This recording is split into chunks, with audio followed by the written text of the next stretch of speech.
صباح الخير عليكم يا حلوين. بصوا بقى، انا صاحيه جعانه مش لاقي حاجه افطر بيها. قعدت ادور في التلاجة يمين شمال، ما لقيتش الا البضايه اليتيمه دي. تعالوا نعمل بيها احلى فطار.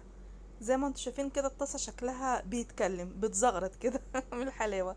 معايا البيضه اليتيمه وطماطمايه قد البضايه بالظبط، واحده فلفل حامي وممكن تستبدلوه بالفلفل الرومي. اول حاجه قطعها طرنشات.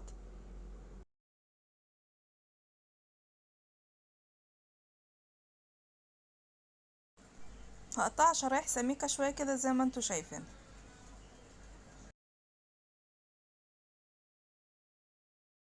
وهقطع كمان الفلفلايه حلقات.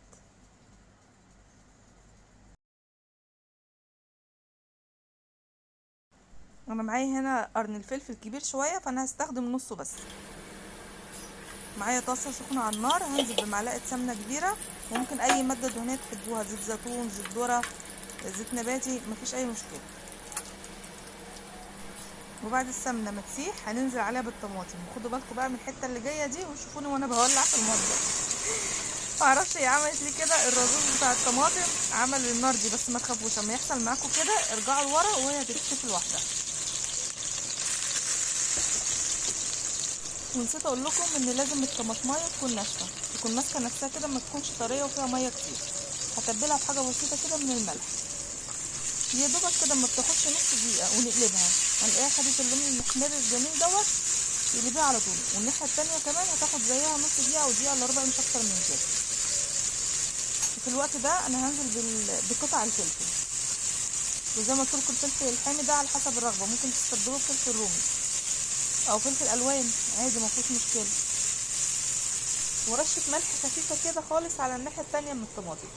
البضايه اليتيمه بتاعتنا هنزل عليها برشه فلفل اسود ورشه ملح. انا عن نفسي بحب الفلفل الاسود زياده شويه، زي ما انتم شايفين كده، انما انتوا خلوها يا دوبك شعر خفيف.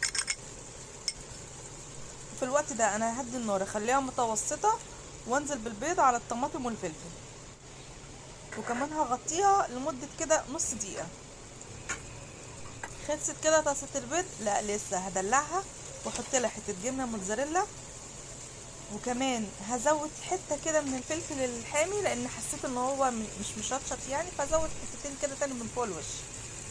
واوعي تقف عند الجبنه الموتزاريلا، لو مش موجوده عندي خالص ملهاش اي لازمه، انا حطاها بس كده دلع يعني. هغطيها واسيبها برضو حوالي نص دقيقه او دقيقه بالكتير. وهنا بعد الجبنه مساحت، وزي ما انتم شايفين كده الطاسه كده بتشكشك وجميله وتفتح النفس. وبس كده، في اقل من 5 دقايق عملت فطار زي الفل، ودلعت نفسي ببضايه واحده يتيمه كانت في التلاجة. شفتوا بقى، ما خدتش مننا اي وقت خالص.